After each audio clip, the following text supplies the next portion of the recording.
Welcome to the Sports Ticket with Kevin Gorg and myself, Kendall Mark. As always, we want to open the show saying thank you to our fabulous sponsors, Coors Light and McGovern's Pub on West 7th. We have a great time there on Thursdays from 3:30 on home games and 5 o'clock on away games. This week's a little bit different. We've got Gorg out of town. We've got me out of town. So we're in studio, and Mr. Gorg is on the phone with me right now. Hello. Hello, Kendall. How are you? I'm pretty good. I got a cup of coffee. I'm feeling fabulous. Gotta have that coffee, and our routine's a little bit put up in the air this week on the Thursday podcast because we had to tape it before we left town. But it's interesting when you cover sports, and here in the Sports Ticket, we try to cover local sports here in the Twin Cities, start to finish. It's been a very, very busy fall. There's been so much activity, and the news this week now that Tracy Claeys has been added on as the permanent football coach at the University of Minnesota. That's exciting. Mm-hmm. We had a big Wild win the other night at the Xcel Energy Center. They're just embarking on this four-city road trip that starts in Raleigh, North Carolina, with the Hurricanes Thursday night. The Wolves are off to a fast start. The Vikings are tied for first in the division. It's a good time to be talking sports because there's a bunch of different directions we can go on the show. Yes, there is. And, first things first is always on Thursdays. That means it's starting another week of football, and our Vikings are back. They're playing Oakland, and an Oakland team that really started off the season pretty weak because they've always been pretty weak the last few years and has really started to pick up steam. And we've talked about, Amari Cooper and how I love him on my fantasy team, and how you last week said Carr is really a guy that you need to pick up as a quarterback if he's still available in a lot of leagues. But besides that, what are kind of your thoughts on Sunday's game, Gorg? Well, yeah, you're right about Carr. I doubt he's available in a lot of leagues anymore. The secret's out. Boy, a couple of weeks ago, if you could have got ahead of the curve, you've got yourself an awfully nice quarterback. I think in the last 3 weeks, he's thrown 11 touchdown passes and just 1 interception. Overall, 19 touchdown passes, just 4 picks. So this matchup's going to be a good test for the Vikings. They've got injuries at the linebacker position. Teddy Bridgewater is a question mark as we head into the weekend. Still not sure if he will play with that concussion. It sure sounds positive. The Vikings are saying all the right things when it comes to Teddy. But this is going to be a game where you're going to have to score some points. Oakland is a team that will give you some, but they can score. And they just scored 35 points on the road against a very solid Pittsburgh team. So back at home, which has always been a great home field advantage for Oakland, even in their worst of years, Kendall. The Black Hole is an intimidating place to play. And so the Vikings, either with Teddy or with the veteran Sean Hill, are going to have to take care of the football. They're going to have to be able to control the football with Adrian Peterson and dictate terms. And this is not a game I would take lightly. As you look at this schedule moving forward, Vikings have some really, really tough games ahead of them. But Oakland's a 3-point favorite in this game, and I believe that's legitimate. I think the Raiders have every right to be favored.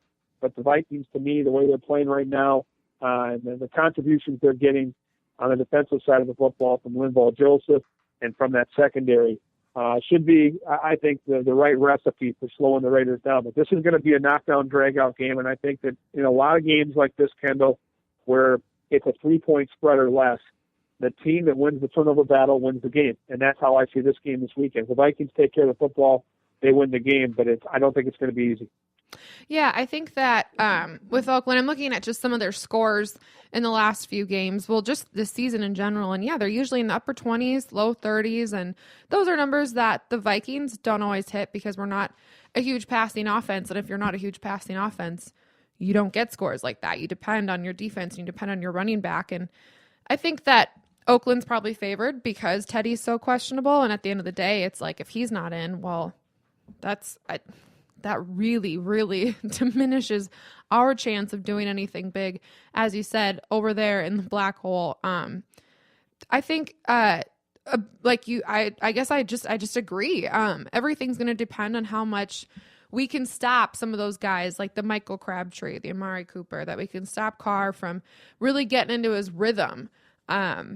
And that's all going to be on defense. And you said it last week, it was Zimmer basically looked at his defense and was like, you guys have to win this game at this point, as soon as Teddy was out. And they struggled a little bit, I think, at stopping the run. Again, they were against Todd Gurley. That was massive. But I think that it is going to be a heavily, heavily dependent game on what our defense can do. It is, and I think that the confidence that Mike Zimmer, the head coach, showed in the defense, going outside the box before overtime and deciding to take the win, and it was a significant win at TCF Bank Stadium, but it's very rare that you, in the new format of overtime, would decide to kick the ball off, knowing that if the team you're kicking to is able to score a touchdown, whether it's a big kick return, a broken coverage play, if they score the touchdown, it's lights out. The game's over. And so a big roll of the dice and a big show of confidence by Mike Zimmer in his defense to decide to kick the ball off. It worked out perfectly. The defense held serve, and when the Vikings offense got the ball back, they were able to drive down and get Blair Walsh that game-winning field goal. But you can expect this weekend and in Oakland that their pass defense is going to have to be at its very best. And Chad Greenway, who has not played a significant role on defense throughout the season, was in and played a much more significant role last week. That might play out again this weekend. And I'm certain Oakland's going to try to get some of their wide receivers in good positions over the middle of the field to test that Vikings secondary. But with the Raiders having an injury, one of their key offensive players, Latavius Murray, just like Teddy Bridgewater, dealing with a concussion, there are some question marks around how one-dimensional Oakland might be on offense. So for Zimmer and the Vikings, if Latavius Murray doesn't play, then you can lock in on basically just playing pass defense and not letting Derek Carr, with those great receivers that you mentioned, Kendall, beat you. An interesting matchup because, likely, even if Bridgewater plays, they're not going to want to have him back there throwing the ball 35, 40 times, knowing that one more big hit and it could be the end of the season for him. Right. Now, if he doesn't play, Sean Hill's going to start. You still are going to be more of a run team. So I think the Vikings are going to try to control the clock. They're going to try to get Adrian Peterson into that 150-yard range where they can dictate in terms of the running game, or Oakland's going to try to run and gun and play an up-tempo game where it is, as you mentioned, 25, 30, 35 points for their side. So that within the turnover matchup that we've talked about already is going to kind of be an interesting kind of tug of war to see which team wins out. Right. And I'm looking at, I didn't even realize this, but I was looking at our scores down. We haven't even hit over 30 points this season. We've hit 28 was our max, and that was against those lovely Lions that aren't a great team this year. It should be a fun time on Sunday. I still think the Vikings will take the win. I really do. I think that if Bridgewater can't play, Adrian Peterson really showed last week that he's got that fire in his belly still. And we've got guys like Jerick McKinnon and Matt Asiata who can handle the ball when they need to. I've got faith, I think that our strategy last week, was it when we were in the red zone? I can't remember the specific play, but we basically had all tight ends and running backs on the field, and we just kind of powered our way into the end zone. And I think that we'll get the win. I'm predicting, as always, for the Vikings, a win, but not as Zimmer says, a fantasy win. So something closer to last week's score of like 18-21. I don't know what are your thoughts on final score? I think it'll be higher scoring. I do. I think that if the Vikings want to win this game, they're going to probably have to score more than 21 points. Oakland does score at home, and they score a lot. And the last time they played a home game was 2 weeks ago. I watched the game, and they just throttled the New York Jets, who I have a ton of respect for. And the Jets are a team that is eerily similar to the Vikings, where they've got a running back in Chris Ivory, like Adrian Peterson. It's a power back. They try to control the game with Ivory. And then they've got receivers like Decker and Brandon Marshall that probably aren't the speed merchants that can beat you deep, but they're the control guys that can beat you like a Wallace, like a Diggs, in that 15 to 30-yard range. And in that game, and let's hope for the Vikings' sake, it doesn't play out this way, that the Raiders jumped out to a huge lead. They took Ivory out of the game, and they forced the Jets to play a passing game that they didn't want to play, and the Raiders went on to a pretty impressive victory. The Vikings, to me, have always been a question mark on the road. They are coming off back-to-back road wins against quality teams. No, Detroit and Chicago are nowhere near the class of Oakland, and it's weird saying that because it is Oakland. And you're right, Kendall. For many years, Oakland's been a doormat just like Detroit. But the one in Detroit was solid. The one in Chicago that was good late. But let's not forget the Vikings were on the ropes there. If not for that great late drive, they probably lose that football game. So I don't have the confidence you have this week in the Vikes, and I think for a couple of reasons, this is a really dangerous week for Minnesota, and I think there's been a lot of people pumping their tires now with the 4 straight wins. There's a lot of talk here in the Twin Cities about that matchup with Green Bay, which is going to be spectacular no matter what. They're always special, but if these two teams could be tied for first, that would be pretty extraordinary. And I think the Vikings players are hearing an awful lot about that. I hope that Mike Zimmer, who I think is a terrific coach, can keep them grounded.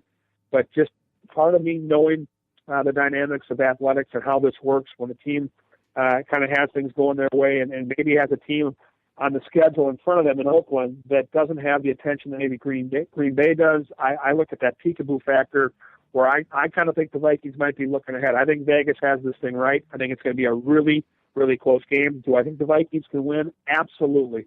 But in my prediction segment here, which we do every single Thursday on the Sports Ticket, I am going to call for a Raider win. I hope I'm wrong, but just crunching the numbers right now, I've got Oakland winning this game 30-27. I think it's going to be a thoroughly entertaining game. And when we get to our fantasy steam where there's 5 to bank on and 5 to bench, I do have an angle in this game for a Vikings player you might want to take a look at. But when push comes to shove, I think the Raiders get the money this week. And like I said at the start of this prediction segment, I thoroughly hope that I'm wrong. I hope so too. I mean, not that I want you to be wrong, but I want to come in on Monday and be like, so remember that time that we were talking and you said Oakland would win? I'm really hoping that you said the thing about Zimmer keeping him under control. I'm hoping Norv Turner has some plays up his sleeve like he always does, and we can come home with this win, because we want to remind our season ticket holders that it is a tough schedule coming up after this game even. So we've got the Packers in Green Bay at Lambeau. They're here first. The Packers are here, which is good, but still it's the Packers, and they probably are pretty sick of losing, and they're pretty sick of being compared to us because they always like to think that they're on top, and they have been predictably in the past. But I would love to win this game and get that momentum, as all of us, and I know that you agree, I know Aaron agrees, in order to come home and beat those Packers. Then we play Falcons, Seahawks, Cardinals. That right there is a little bit of a stickler until we finally get those Bears back up here in Minnesota and hopefully can take the big win there. So as always, if you guys have any questions, we really love our season ticket holders. We want to hear from you, what you guys want to hear on the show, questions that you might have for me or Gorg. Tweet at us. I'm Ms. Kendall Mark. That's MSKENDALLMARK. And he's at FSN Gorg. That's pretty self-explanatory when it comes to spelling. Is it not, Gorg? It is. And I've got a question for one of our season ticket holders. His name is Will Anderson, and his Twitter handle is at Will the Thrill, and then the number 2.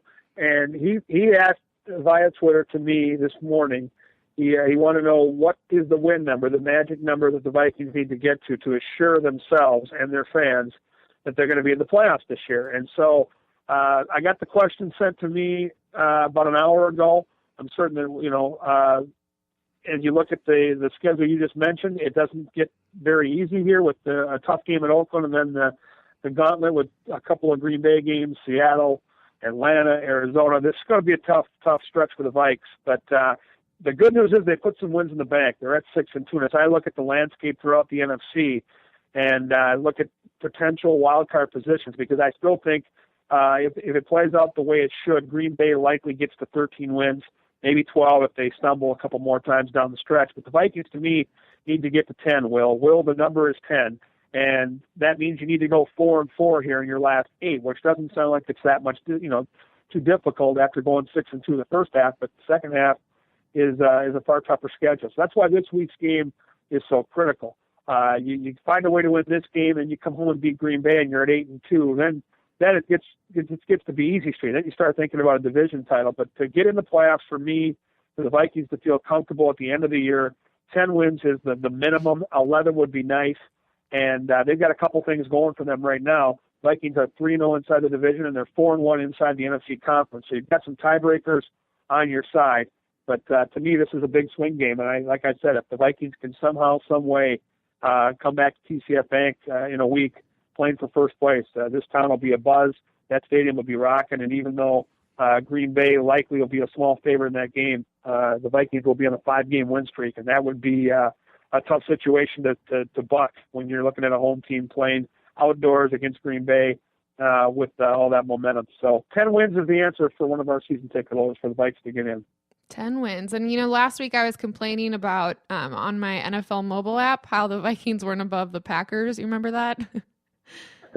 We're above the Packers now. I'm going to take a screenshot of this actually because it just makes me so happy inside. I don't change anything here. Hold on. Let's not be tweeting out pictures and taunting Green Bay fans. They've got Detroit this week. We've got a tough game in Oakland, so I don't want this to be flipped next week and for us to be in a bad situation with some of our Wisconsin season ticket holders. Oh, fine, I suppose. And did I ever tell you that I've got a significant chunk of friends and people that I know that are, as I think everybody in the area does, that are Packer fans and that listen to the show and they're like, stop being so hard on my team. And I'm like, you know how it is. Like, that's just how it is around here. The Vikings talk one way, the Packers talk another way, but at the end of the day, we'll all hold hands and be Wild fans, right?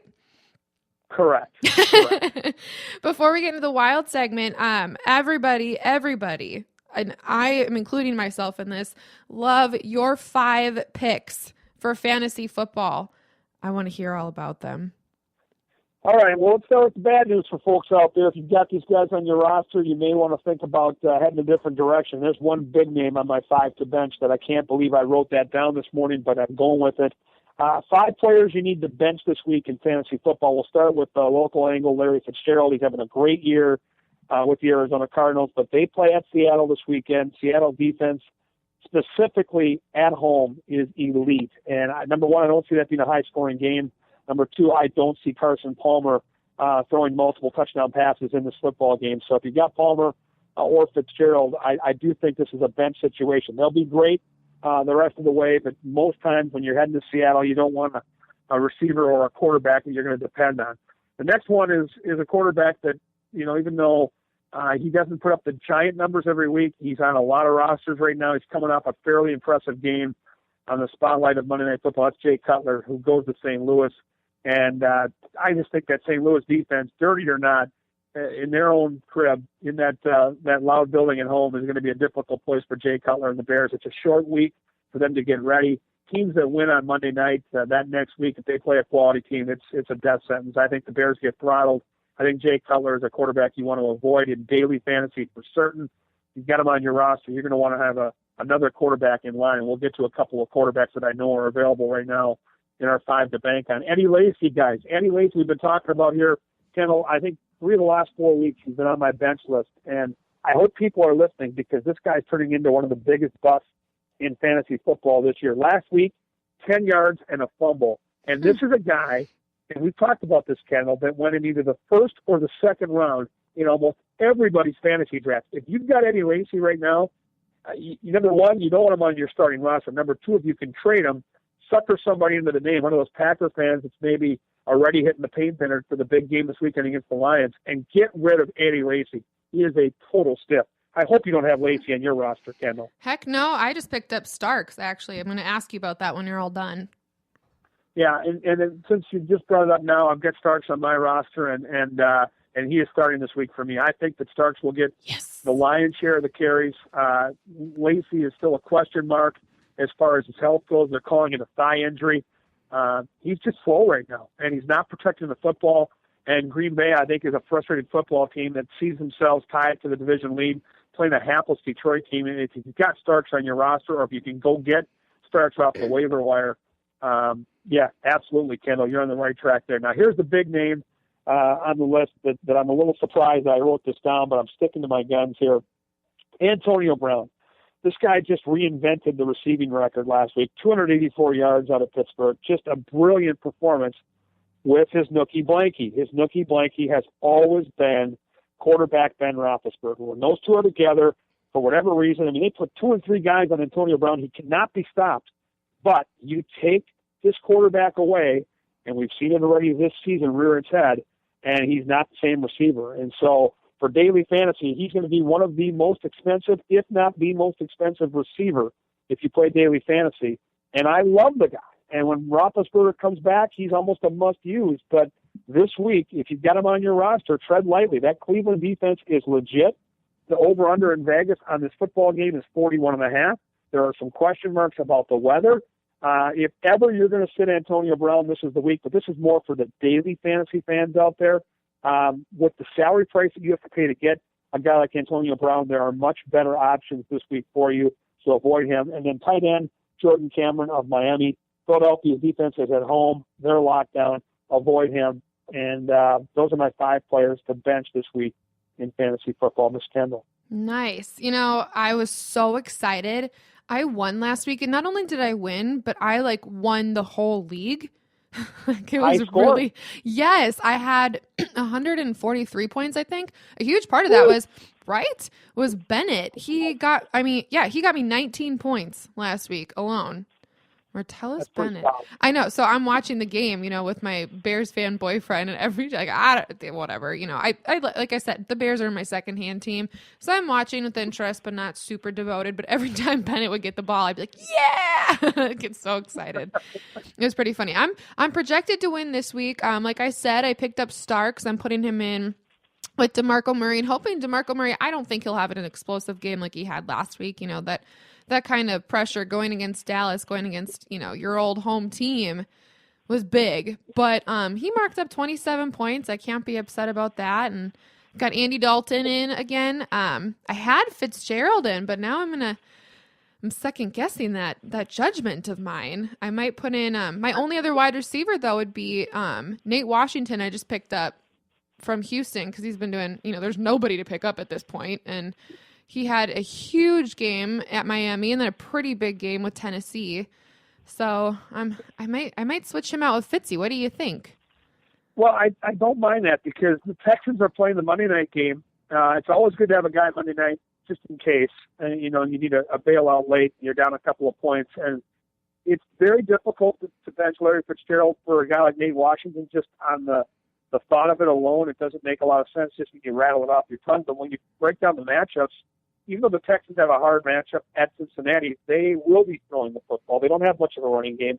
They are 10-point underdogs, so you kind of feel like Cincinnati's going to be big leaders in this game where they'll be up 10 to 14 points throughout most of this contest. So the Texans will get some fantasy value for you in that fourth quarter in what we call garbage time, which is always a very important time for wide receivers. If you're trailing, that's a good thing in garbage time. If you're up 10 or 14 points, you're not going to be throwing the ball unless you're Bill Belichick, who's a jackass. So, no, I do. I think Nate Washington's a better play than Larry Fitzgerald this week, and I think that the matchups dictate that. Down the road, Fitzgerald's almost a must-start every week after this, but Seattle's defense at home is awfully unstoppable, and I think the Texans will get you something in garbage time when they're down 28-7 late against the undefeated Bengals. Now let's get to the 5 to bank on because we've got a couple quarterbacks here that are available in almost every league. The first one for sure is, and this time of year with the injuries that we're seeing, and Andrew Luck now is out for the next 2 to 6 weeks with the old lacerated kidney trick. You got Roethlisberger out, Romo's still out. There are a lot of quarterbacks right now that are out, and so people right now are searching for opportunities to find waiver wire gems. Well, 2 of them this week that you need to take a look at, including or use on your daily fantasy football games this weekend. Number 1, Kirk Cousins. Yes, Kirk Cousins, that guy, Washington Redskins, who are very rarely relevant in fantasy football or real football. They play the New Orleans Saints. Keep an eye on the Vegas over-unders, and I think it's important for fans that are listening out there to find a website. My preferred website is Scores and Odds, spelled out, scoresandodds.com. It gives you a weather update, it gives you an injury update, and it gives you the Vegas expected over-under number for every NFL game. And in fantasy, that matters. And this week in fantasy football, the second highest game, stars over-under goes, is New Orleans and Washington. The over-under is 50. The New Orleans defense can't stop anybody right now. These guys, 2 weeks ago, gave up 6 touchdown passes to Eli Manning. Now, they won that game because Drew Brees had 7 touchdown passes. But last week, another huge game for Tennessee in their building. They can't stop anyone. Now they go to Washington. We believe that Kirk Cousins is going to have 2 to 4 touchdown passes. I'm calling for 3 or 4. And he's available in 95% of leagues right now. Kirk Cousins, quarterback number 1. Quarterback number 2 is Blake Bortles of Jacksonville. Now, he's not available in 95%, but he is available in 65% of fantasy leagues right now, so more than half. Blake Bortles has put together a really solid season of fantasy work, and he's kind of done it, Kendall, under the radar. Jacksonville is another team that when it comes to fantasy relevance, you got to kind of look a little deeper in the tape, but they're playing a game at Baltimore. The Vegas over-under is 48. So Vegas is expecting a high-scoring game, and they're playing the Baltimore Ravens, who are in the bottom 5 when it comes to fantasy pass defense. So Blake Bortles, Kirk Cousins, if you've got quarterback issues, those two guys both are going to have standout games this week in fantasy football. And that's that. And we got 3 other players. I just want to see if either one of those quarterbacks will make your roster. Who are you starting? Who am I starting? I'm starting Andy Dalton. Yeah, Andy Dalton, the Red Rifle, other than 1 week this year, has been brilliant in fantasy football. He's had one bad week. They're at home. They're favored by 10. The over-under is 47.5. You can't overthink that spot too much. I think you've got especially a good against quarterback Houston spot for victory. So you've got nothing to worry about there. If people out there are looking for an angle outside the quarterback realm, I'll give you each position from here on out. I've got a wide receiver, a running back, and a tight end, and I think are going to have breakout games. Randall Cobb had a bad week last week. Packers the last couple of weeks have not been the fantasy machine we're used to seeing. Here come the Detroit Lions, and here comes a big game for Randall Cobb. There's a couple reasons for that. Number one, Detroit's secondary is brutal. Number two, the Packers running game is in shambles. We mentioned Lacey is banged up. Starks, as good as he is more of a pass-catching back, and I think Aaron Rodgers and the Packers are going to take their frustration out on the Lions this weekend, and Cobb has traditionally had huge games against the Lions. Start Randall Cobb in your daily. You got him on your roster. You can bank on at least 1, maybe 2 touchdowns, and I'm guessing over 100 yards receiving. Next out will be the running back position, and we're going to go to the highest scoring game on paper in Las Vegas. The Giants and the Patriots over-under is 55. Huge number, and the Patriots are always an offensive machine. They're going to win this football game. They're a 7-point favorite. LeGarrette Blount is the name of the guy you'd love to have on your roster. For regular fantasy, he's certainly a guy on daily fantasy that's affordable and will get you multiple touchdowns this week.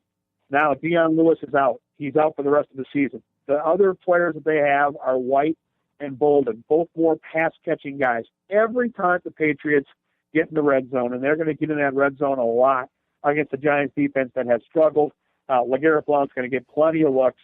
I don't know if he's going to be a, 25 carries, 175-yard guy like a Todd Gurley, but look for something around 25 carries, 100 yards, and multiple touchdowns from LeGarrette Blount. And finally, the tight end position. We've been banging on this door all year long, and other than 2 weeks this year, it's been very, very good for us. Find a tight end that's playing Oakland and put him in your lineup. Kyle Rudolph. Yes, Kyle Rudolph. And again, this is not going to be a huge pass-catching day for a PPR type of situation because Kyle Rudolph doesn't catch more than 4 or 5 passes a game. But if you're in a touchdown-friendly league or old school without PPR, without yardage, or in daily, you're looking for a cheap option that's going to get you a touchdown, Kyle Rudolph will score this weekend for the Vikings against the Raiders because the Raiders can't stop the tight end position. And that is a wrap. For real? I'm just kidding. I hope that Kyle Rudolph has a big game too. Excuse me. For selfish reasons, because that would mean that we're doing well, right? Right. And before we get into a little bit of Gopher football, because there's such big news going on with the Gophs, we need to throw a little shout out, a little bit of love to some of our other shows here on the Live and Social Network. We've talked about it before, but Wild Wednesdays. If you're a big Wild fan like we are, or an NHL fan, check out the show. They are on Wednesdays from 5 to 6. If you live in the St. Paul area and you're just looking for something to eat too, they broadcast live at Bennett's. So 5 to 6 on Wednesdays, or as always, you can find it at aliveandsocial.com. That's Wild Wednesdays. And next Thursday, I'm pretty positive he's going to be joining us, but Mr. Scott Schweitz will be joining us from that show. So you'll get to hear a little bit more from him and a little bit more about that show. But another one that might be a little bit different than some of our season ticket holders would normally think that we would be promoting on this show, but it's your geek show. We love geeks. It's all about pop culture, but with a little bit of a geek perspective. And that is on Saturday mornings at 11 a.m. The trio that talks, they're pretty hilarious. They're radio hosts, comedians. If you just like to have a good laugh on a Saturday morning, or if your Monday sucks and you're like, I need to laugh at something, check it out, aliveandsocial.com for your geeks show. But off of that, hey, Gopher football fans, we officially have a head coach. How about that? Tracy Claeys gets the job. I think from our conversation on Monday's show, this isn't a huge surprise. And certainly off what they did against Michigan and Ohio State, yes, a couple of losses, but efforts that were absolutely supreme. The university has a ton of confidence in this coaching staff, and it's an extension of the respect that they have for Jerry Kill. They love the direction this program was going. The feedback that they got from their student athletes was terrific. And I think the nuts and bolts of this, Kendall, is it's going to be a very easy transition, obviously, for these kids to make. There's going to be, I think there was and will be a lot of steam around this, locally from the families of the players and the players that are there right now. The big question mark for everybody out there throughout the college football landscape is, can Tracy Claeys duplicate that great recruiting technique that Jerry Kill found? And that sincere, honest approach, the love that he created, and being able to step into that living room of prospective stud players and convince them that Minnesota will be a winning program, a program that plays in a bowl game every year, like last year, maybe an occasional New Year's Day bowl, and at some point contends for a Big Ten championship. And that's the direction they were trying to head in. They had taken some strides, specifically last year. They had put some great players into the National Football League, running backs, tight ends, secondary guys. That's what you look for. But the momentum has been stunted now, and can Tracy Claeys continue to go and build that in every college football program? The base of success is recruiting. So I have no doubt about his capabilities to manage the team, to coach the team, and to be the type of coaching staff that gets this team to play Jerry Kill type of football, which has proven to be a successful kind in this Big Ten. But moving forward, can they continue to grow? Can he recruit? These are questions that I don't think anybody sitting here right now has the answer to, but that will be the lifeblood of what he's going to have to do to accomplish success at the University of Minnesota. So there are question marks out there for certain when it comes to Tracy Claeys. But congratulations to him and the staff. It's well earned.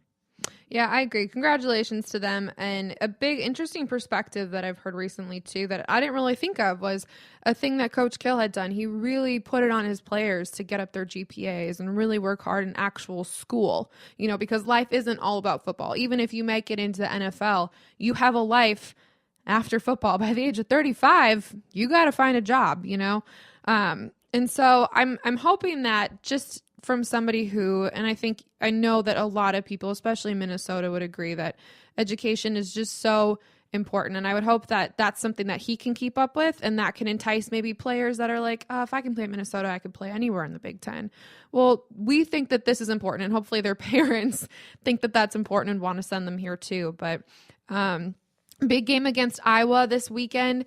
It's in Iowa. My mom's a huge Hawkeye fan. She's from down there, and I know that not only are they so excited to have, a really good football team again, because really in Iowa, that's what they have. They have football and wrestling. Their wrestling program is outstanding. The football team has usually been really good, kind of took a little bit of a nosedive and has really picked itself back up. So we've said it before. I don't think either of us think we'll really win this game, but we're going to come back home to end the season with Illinois, which could be a win, and Badgers, which honestly they're never a bad team, but we've said it. They're not as good of a team as they've been before, and if we can even get pretty close in this Iowa game, win the Illinois game, I think we've got maybe a chance to beat the Badgers by just a few. I mean, it might just be a field goal. We've got Santosa, right? So we could get within the 50-yard line. He might be able to kick it in. But yeah, you're right. I mean,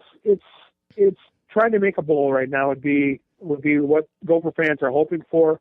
They're going to need to win 2 of these games, and this weekend's going to be the toughest of the 3, in my opinion. The Illinois game, you can't assume victory because Illinois, like the Gophers, I think they're very similar teams, and they beat Minnesota last year. So you hate to assume victory, but it's the easiest of the 3.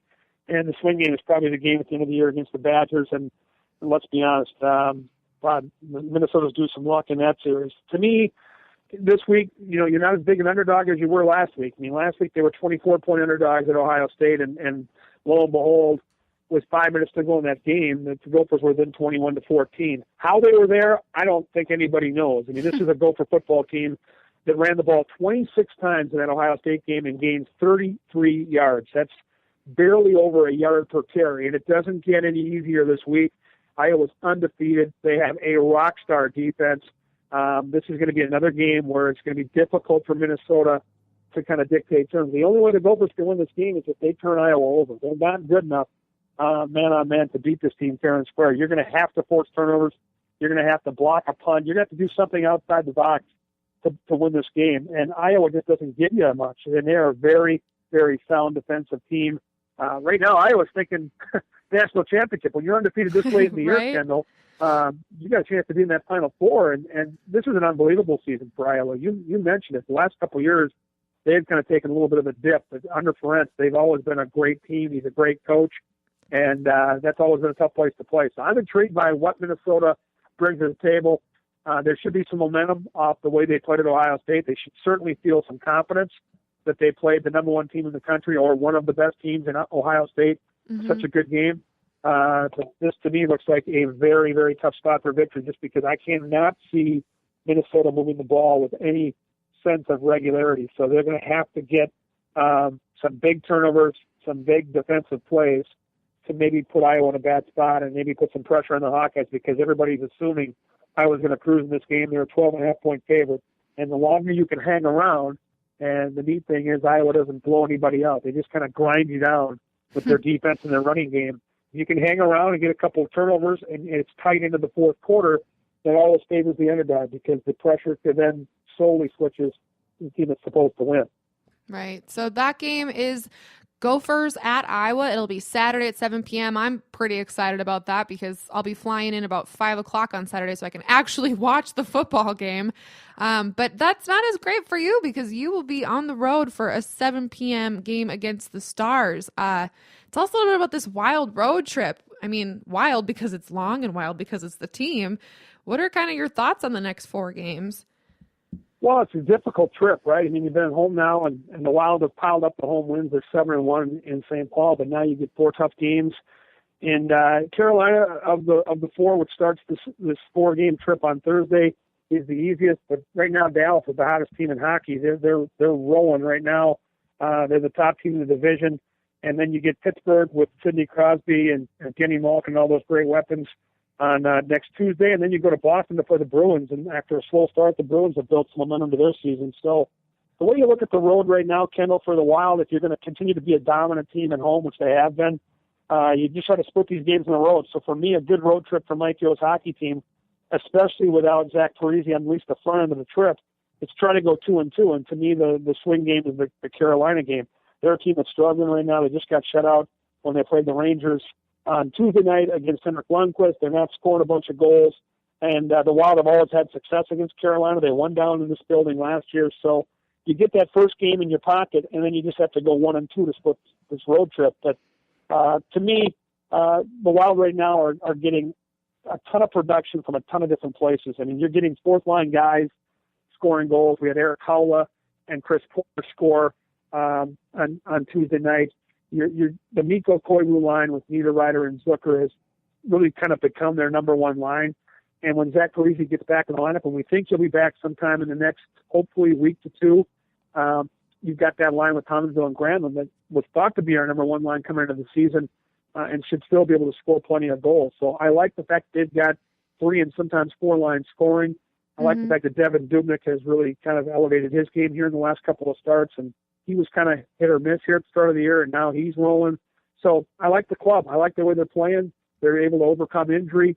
They were missing Parise, Scandella, and Fontaine with the big win the other night at home against a very solid Winnipeg team. So there isn't much negative I can say, except this is going to be a tough trip, and I'm excited to kind of see what these guys can do to continue the momentum they built up here at home. Yeah, I think out of the 4 games, the one that, oddly enough, I'm most excited about is the game next Thursday against Boston, just solely because I really like watching Patrice Bergeron. It's not like I'm not a Bruins fan. I don't watch all their games. I just really like him himself. But something that I asked you before we started rolling that maybe not everybody knows that I guess I wasn't as clear on is just kind of how things work when a team is traveling and how you were just heading to the rink to watch practice before you guys get on a flight. And because I think it's so cool for all of our season ticket holders that you have such a behind the scenes perspective, can you kind of go over with all of us what that process is like when you're about to go on the road for a 4-game stint? Yeah, hockey's so different than baseball because you've always got, it seems like a day off to get ready in the city before you get there. And so this trip is really unique in that it's 4 cities in about 8 days. And, like, for instance, the day you leave, you always practice in St. Paul. You love to have your team skate at their home rink with their home workout facility. So the coaching staff puts the team through the paces on their home rink. They have a meal, and then they hop on the plane and they get to the city. And a lot of times you get to the city, you're traveling to late in the afternoon, gives the guys a chance to kind of get settled in. So a lot of times they'll have a team dinner or go out to eat as a group. And then the next day you wake up and you have that morning skate at the new rink. You get a lot of times, like in Carolina and some of these East Coast cities where you're only there once a year, you get your players familiar with some of the bounces. Every rink has different nuances. You skate there that day, then you play the game, and you move on to the next city. And it's kind of that same routine where you get to a new city, you practice the day before, you get ramped up, and then you come back with a morning skate and then game day. And hockey to me, travel-wise, a little easier than baseball because baseball, you're there, you're 10, 11 days at a time, 3 different cities. Hockey, you get a day in between to kind of recharge the battery. You get to kind of see the city a little bit longer. You're not playing a game every single night like you are in baseball. And I think the players really appreciate the different places they get to go. And with the new schedule now, Kendall, where you play every single team in their town, which changed 2 years ago, you get to go to Pittsburgh, you get to go to Boston, you get to go to New York. Great cities, fun places to play. And you get to see every single rink throughout the league. That was not the case a couple of years ago with the imbalanced schedule. They're back to playing it that way, and I think that's a good thing for not only the players but for the fans. They get to watch games in buildings that they're not used to seeing games in. So that also, I think, is a benefit for the hockey fan out there. But it's a really cool situation, and I love my time on the road with the Minnesota Wild. It's a great travel venue, and we're very lucky to stay in the places we stay. A lot of hotels, Kendall, we stay in, I couldn't stay in it on my own. So I feel like I have to pinch myself sometimes. The Prince of Bel-Air. It's a pretty unique situation. That is pretty cool. As always, guys, it's maybe not a normal show today. On Thursdays, we're usually over at McGovern's Pub in St. Paul, but things were a little bit different this week because obviously KG's on the road and I'm on the road for work too, and I'll fill you in and all about that trip on Monday because it might be a very interesting one. I'm headed down to Hotlanta and might be talking to some people from 60 Minutes Sports, which is really, really, really exciting. But before we wrap things up today, talk a little bit about our Wolves. I know our producer Aaron is a big basketball fan. He's always like, I'm a basketball guy whenever we're talking a bunch of Wild hockey stuff. Wiggins was scratched pretty late against the game on Tuesday night, which we lost 104-95, but that's not a huge surprise to me when you know KG's out, Rubio's a little wishy-washy, Wiggins is out. Aaron, what are kind of your thoughts on the Wolves so far this season? Where you think they're heading to? I want to hear a little bit from you. Well, I don't think people are as excited as we should be about the Wolves here with football and hockey going on. We talked briefly about them on Monday, but I've got some numbers for you guys with I love numbers. With Karl Anthony Towns. He put up 75 points, 40 rebounds, and 15 blocks in his first 5 games. Only 2 other players have done that in the last 30 years. Can you guess who they are? In the last 30 years? In the last 30 years. He's the 3rd guy to do it. I would like... Wow. Do you have any guesses, Korg, who that would be? Shaquille O'Neal. That's one of them. Oh, great. Now I have to guess the other one. That's on you, Kendall. Great, right? God, I have no idea. It's going to be somebody from like 30 years ago. Who is it? David Robinson. Yeah, I wouldn't have guessed. The Admiral. But that would make sense. Not bad company to be in for Towns. That's awesome. Also, first teenager ever with 2 double-doubles to begin his career. Ever. Yep. In the history of the league. Not bad. In the last game, he shut down Al Jefferson pretty good. Right. And Towns took total responsibility for the loss, which was interesting. Kind of funny for a teenager. Right. Calm down, buddy. But yeah, I don't know. It's been really exciting to watch. I don't think they'll make the playoffs. They're still undefeated on the road and winless at home, which is strange. Right. Golden State coming up Road tonight, teams have so I won don't every know if game. that'll change. Yeah, you're right. Yeah, I think that's kind of an odd duck. I like those little statistical tidbits because I think that I agree. People are sort of yellow about the Wolves right now, but we're going to be some big contenders coming up in the next few years. I agree 100%. Yeah, and Wiggins. Doesn't he look like Will Smith, you guys? Every time I see him, I think of Will Smith, a young Will Smith. He looks just Towns? like him. Towns, Will Smith. I don't know. I guess I didn't really, I've never put that together, but now I probably will that you say that.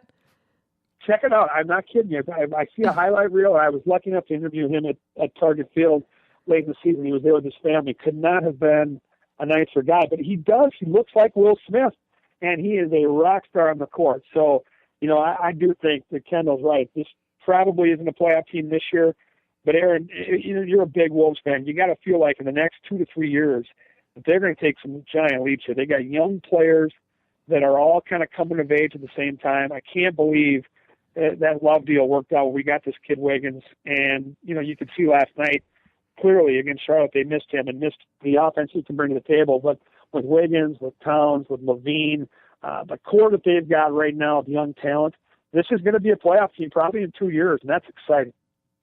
Yeah, I 100% agree. Yeah, we all agree. Aaron's nodding at me, so he agrees too. Well, I know he's pumped. I know that you're busy. You got to get on the road and stuff, and it was I think it was a fun segment today talking about a little bit about I really was so curious about what it's like to go on the road with the team, and most of us will never have that opportunity. So thanks for that little inside push, KG. Yeah, it's fun, and we'll continue to get you guys and our season ticket holders some inside looks at the team from the road. We're going to be doing a lot of road shows here in the next week.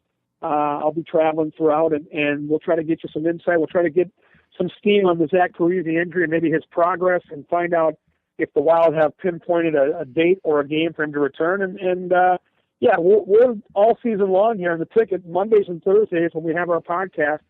Here on the Live and Social Network. A lot of what we're going to be covering is going to be Wild-centric because that's where I am.